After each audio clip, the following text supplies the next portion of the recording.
जय हिंद दोस्तों। तो आज हम देखने वाले हैं कि साझेदारी वाले क्वेश्चन में हम समय कैसे निकालते हैं और उनकी पूंजी कैसे निकालते हैं। तो जैसे कि आज हम पहला क्वेश्चन देखते हैं। कह रहा है ए और बी ने एक साझेदारी में व्यापार शुरू किया। ए और बी के निवेश का अनुपात 5:4 था।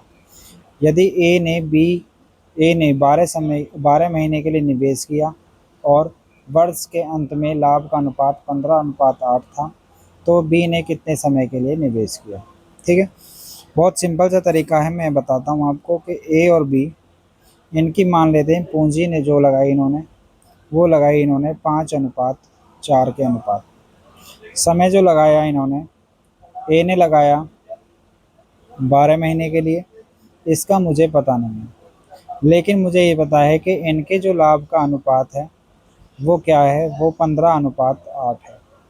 15:8 है। अब मैं एक चीज़ अगर बता दूं आपको कि ये जो लाभ होता है, ये पूंजी गुणा समय बराबर लाभ होता है। ठीक है, बस इतना ही कॉन्सेप्ट है इस पूरे क्वेश्चन में। ठीक है, तो मैं कह सकता हूँ कि 12 पंजे कितना हो जाएगा, 12 पंजा हो जाएगा 60। तो 15 पॉइंट की वैल्यू हो जाएगी 60 और 1 पॉइंट की वैल्यू कितनी आ जाएगी, 4। तो यहाँ से इसका कुल लाभ कितना हो गया, इसका हो गया 32 रुपये लाभ। 4 रुपये के हिसाब से 32 रुपये कितने महीने में हो जाएंगे, 8 महीने में हो जाएंगे। या हम कह सकते हैं 4x बराबर 32 है, तो x बराबर कितना है, 8 है। तो इस क्वेश्चन का 8 आंसर 8 हो जाएगा। ठीक है, चलिए नेक्स्ट क्वेश्चन देखते हैं एक बार। क्वेश्चन है हमारा क्वेश्चन नंबर 2। जैसे कि कहा है कि ए ने एक निश्चित पूंजी के साथ एक व्यापार शुरू किया। 3 महीने बाद ए व्यापार छोड़ देता है और बी व्यापार में शामिल हो जाता है। 3 महीने बाद व्यापार के अंतर नहीं है, अंत तक रहता है। यदि वर्ष के अंत में लाभ का अनुपात 5:6 है, ए का प्रारंभिक निवेश 6,000 रुपये है, तो बी का निवेश पूछा है। तो मैं कह सकता हूँ कि सेम वही क्वेश्चन, ए और बी की पूंजी का अनुपात क्या है। ए और बी की पूंजी का अनुपात हमें नहीं पता, लेकिन इसका 6,000 है और इसका x है।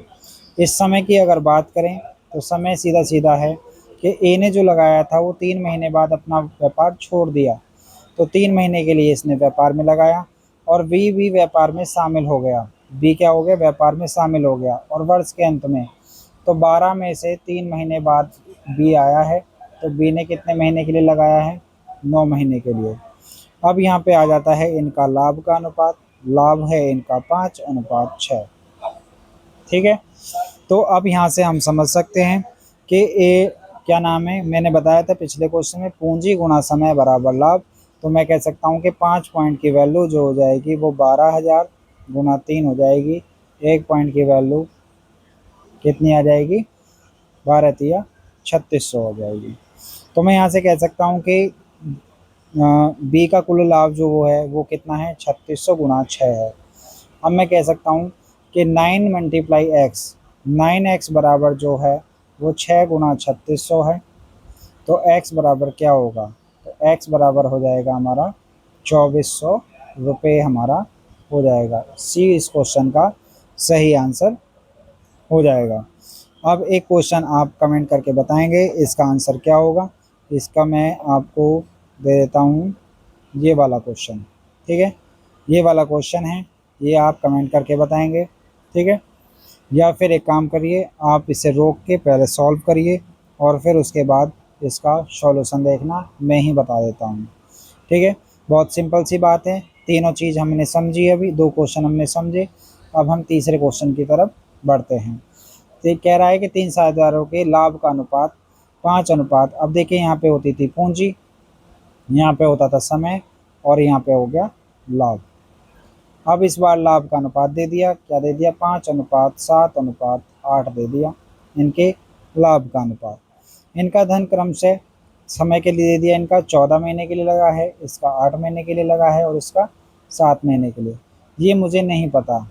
ठीक है, तो अब ये जो होता था, ये इन दोनों का मल्टीप्लाई बराबर इसके होता था। तो मैं कह सकता हूँ कि पूंजी मल्टीप्लाई समय बराबर जो होता है वो लाभ के होता है। अगर मुझे यहाँ से पूंजी अगर निकालनी हो तो मैं कहूँगा कि लाभ बटे क्या हो जाएगा, समय हो जाएगा।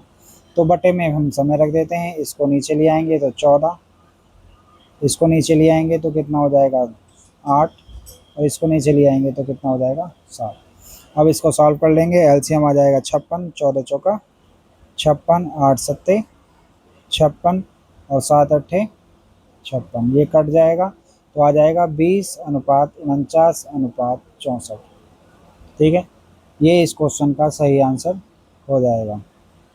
ठीक है, तो इस वाले का क्वेश्चन का आंसर आप कमेंट करके बताएंगे, और यदि वीडियो पसंद आई है तो चैनल को लाइक शेयर और सब्सक्राइब ज़रूर कर लें। मिलते हैं अगली वीडियो में। जय हिंद।